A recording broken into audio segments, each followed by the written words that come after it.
So US dollar is 195 of Pakistani rupees. तो पाकिस्तानी रुपया काफ़ी गिर चुका है और इसके दो मेन वजूहत हैं, ठीक है। नंबर वन, एक तो पाकिस्तान का एक अपना ट्रेड डेफिसिट है जो कि बहुत ज़्यादा है, और ट्रेड डेफिसिट ज़्यादा होने की वजह से जो करेंसी है पाकिस्तान की वो डिप्रिशिएट होती है, क्योंकि जब ट्रेड डेफिसिट ज़्यादा है इसका मतलब आप एक्सपोर्ट कम कर रहे हैं, इंपोर्ट ज़्यादा कर रहे हैं। जब आप इंपोर्ट ज़्यादा करते हैं तो आप अपना फॉरेन रिजर्व बाहर भेजते हैं, और जिसकी वजह से आपकी करेंसी डीवैल्यू होती है लोकल मार्केट में।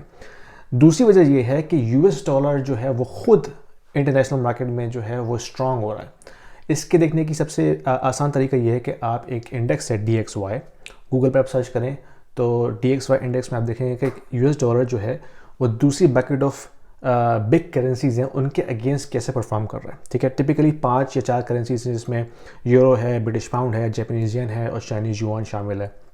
तो यूएस डॉलर उसके अगेंस्ट परफॉर्मेंस उसकी मेजर की जाती है। अगर DXY पे यूएस डॉलर स्ट्रांग हो रहा है इसका मतलब ग्लोबल मार्केट के अंदर यूएस डॉलर की जो है वो स्ट्रेंथ बढ़ रही है। जब वो होता है ना तो अल्टीमेटली जितनी भी इमर्जिंग इकोनॉमीज़ हैं उनके ऊपर काफ़ी प्रेशर आता है, जिसमें पाकिस्तान, टर्की, श्रीलंका, अफगानिस्तान, इंडिया ये सब शामिल हैं।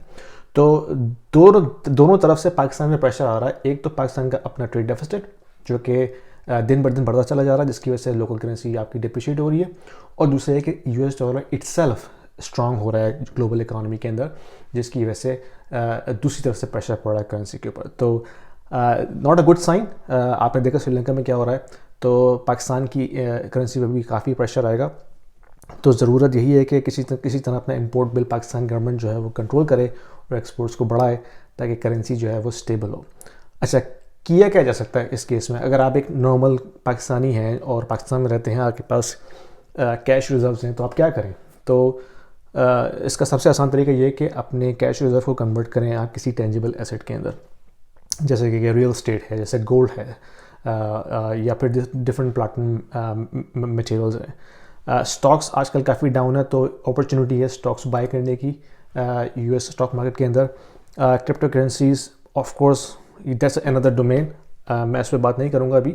लेकिन अगर आप टेंजिबल एसेट्स बाय करें और स्टॉक्स बाय करें जो हाई डिविडेंड पेइंग स्टॉक्स हैं, ताकि उसमें स्पेकुलेशन का जो है फैक्टर कम से कम हो, तो उन ये 3-4 काम करके आप अपने कैश को जो है वो कन्वर्ट कर सकते हैं किसी इन्फ्लेशन हैज के अगेंस्ट, ठीक है। मैं ये नहीं कहूँगा कि आप यूएस डॉलर बाय करें, सेल्फिशली पीपल ये करते हैं, लेकिन उससे होता है कि जब सब लोग ही यूएस डॉलर बाय करना शुरू हो जाएंगे तो उससे आपकी अपनी पाकिस्तानी करेंसी पे इवन मोर प्रेशर पड़ेगा। तो ये जलती पे तेल छिड़कने वाला काम है।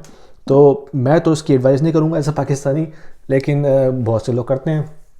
तो इसको एज अ लास्ट रिजॉर्ट रखें, लेकिन सबसे पहले आप इन्वेस्ट करें उस कैश को रियल स्टेट के अंदर, गोल्ड के अंदर, सिल्वर के अंदर, या कोई जो डिविडेंड पेइंग स्टॉक्स हैं यूएस स्टॉक मार्केट में, या पाकिस्तानी स्टॉक मार्केट में भी आप कर सकते हैं।